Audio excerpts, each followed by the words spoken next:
Hello everyone, welcome to Topper IAS. So as part of our daily series, today also we will be discussing a few of the things that made headlines in Hindu, also taken from the PIB. Okay, so let's get started. So the first one is with respect to Niti Aayog's 2020 SDG index. Okay, so Sustainable Development Goals Index. See, actually, this index was started by Niti Aayog in the year 2018. Why? To track the progress that the states and union territories of India are doing with respect to sustainable development goals.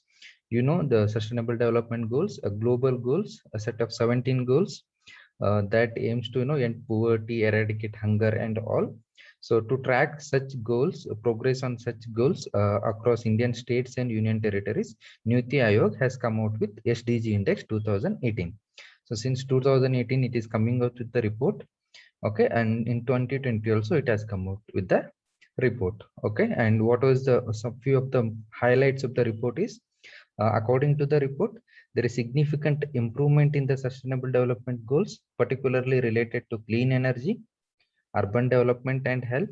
Okay, in this sphere there is an improvement, and it also says there is decline in areas of industry, innovation, infrastructure, as well as with the decent work and economic growth. So these areas have seen improvement and these areas have seen decline. So this will be best obvious decent work and economic growth, as pandemic has impacted economic growth and the livelihood of people.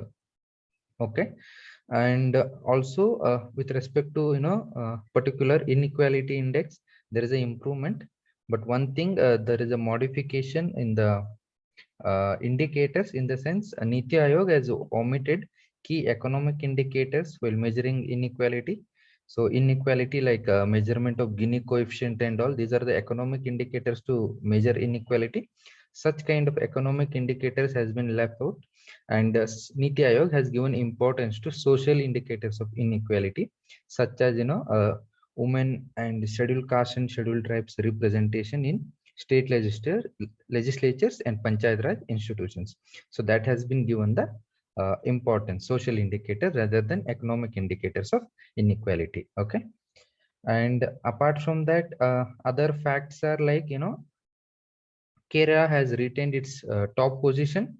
Okay, even in the third edition of the index with a score of 75, followed by Tamil Nadu and Himachal Pradesh, both scoring 72.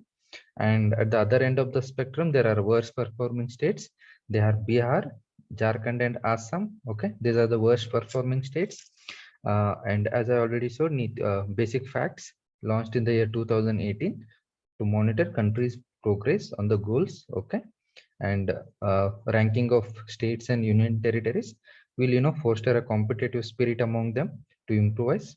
And SDGs, these are global goals, okay, adopted in 2015 by UN to end poverty, protect and planet, and ensure that by 2030 all people enjoy peace and prosperity. So few of the basic things. Okay, so this was with respect to Niti Aayog SDG index. So we have a figure here, you can look into it.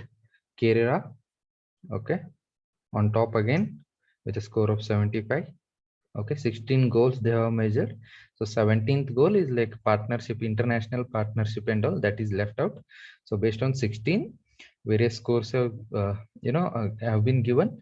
So with respect to poverty, Tamil Nadu has done well. Zero hunger, Kerala has done well. Okay, so that has been also given. You can go through this diagram. Okay, so next one, with respect to glaciers in the Himalayan region and the impact of climate change, and how the black carbon deposition has fastening the glacier melting in the region. So a study was done by the World Bank. Okay, so they have come out with certain recommendation, factual findings of black carbon, in the sense what are the impacts of black carbon. See, black carbon is a short-lived pollutant. Short-lived pollutant meaning is pollutant that has a lower atmospheric lifetime when you compare with the carbon dioxide. Okay, so black carbon is a short-lived pollutant, that is the second largest contributor to warming the planet behind CO2. Okay, So this is how this is produced. So it is produced by human activities. Okay, because of human activity, there is greater black carbon production, and this is getting deposited in the glaciers, and that is causing melting of the glaciers and a glacier and snow melt in the Himalayan region. Okay, so how does black carbon, fasten the melting of glaciers? By two ways: by decreasing the surface reflectance of sunlight. In the sense, the moment black carbon deposits on the snow and all, see, albedo decreases, so more amount of heat is absorbed now.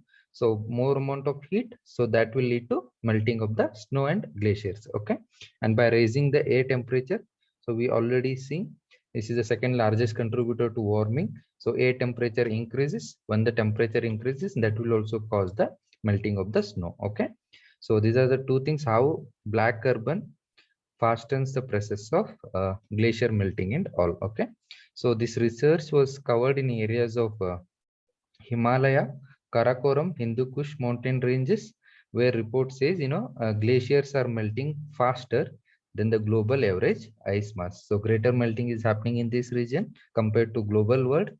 And what again some fact is like the rate of retreat of Himalaya, Karakoram, Hindu Kush glaciers is estimated to be 0.3 meters per year in the west, and on the east it is 1 meter. Okay, so this is happening, and already there is a melting because of global warming, and presence of black carbon is adding to this impact of climate change. Okay, so what the other details is, you should know the sources of black carbon.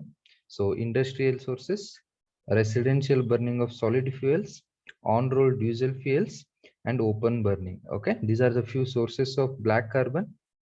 Okay, and there are already policies, okay, to to curb the black carbon emissions, such as enhancing fuel efficiency standard for vehicles, then phasing out diesel vehicles and promoting electric vehicles, accelerating the use of liquefied petroleum gas for cooking, and using clean cook stove programs. So these have been already going on, this such kind of policy measures. So what the report goes on to say is that current policy implementation will mitigate black carbon and achieve a 23% reduction. Okay, but it says that a further improvement is needed, that you can do by enacting new policies and also through regional cooperation among the countries. So this is what the report of the World Bank has said. Okay, so black carbon, the report main crux of the article is black carbon, a short-lived greenhouse gas, is fastening the melting of the glaciers in the Himalayan region. That you should remember. Remember the sources of black carbon, and remember which are all the policies are being carried out to reduce the black carbon emissions. Then you have a model Panchayat Citizens Charter. Okay, actually citizen charters are nothing but document which outlines commitments of the organization or the government. What kind of commitments related to standard of delivery of service. Okay, grievance redressal mechanisms. So these are all the part of the document. Why this is done? To ensure or enhance the trust between the organization and its customers. Okay, or government and the public. Okay, so a model Panchayat Citizen Charter has been released by Ministry of uh, Rural Development, Agriculture and Farmers Welfare and Panchayat Raj. So they have come out with a model Panchayat Citizen Charter. So this charter outlines the delivery of services across 29 sectors. So why they have come out? The aim is to provide services to the people in a time-bound manner. Okay, and redressing their grievances and improving the lives of the people. So this is what the main goals of the coming out with citizen charters. So this would ensure that there is a transparent and effective delivery of public services. Okay, and enhance citizens service experiences, the kind of service they get from the government, and deepen the inclusive and accountable local self-government by incorporating diverse views, while designing and delivering services. So moment people, local people give their views when they are incorporated, that will enhance the accountability of local self-governments also, okay, and makes it the decisions are inclusive of all the people, okay.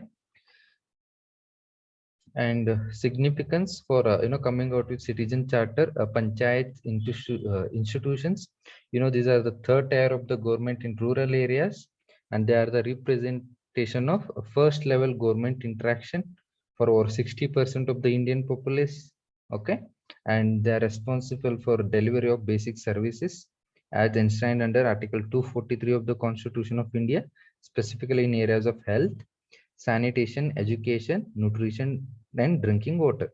So third tier of government is important in the various respect because of the significant percentage of population. They are the first representation of government and they are responsible for delivery of basic services. So by coming out with the citizen charter, you are trying to enhance the accountability, you are trying to improve the governance in the local panchayat areas, okay.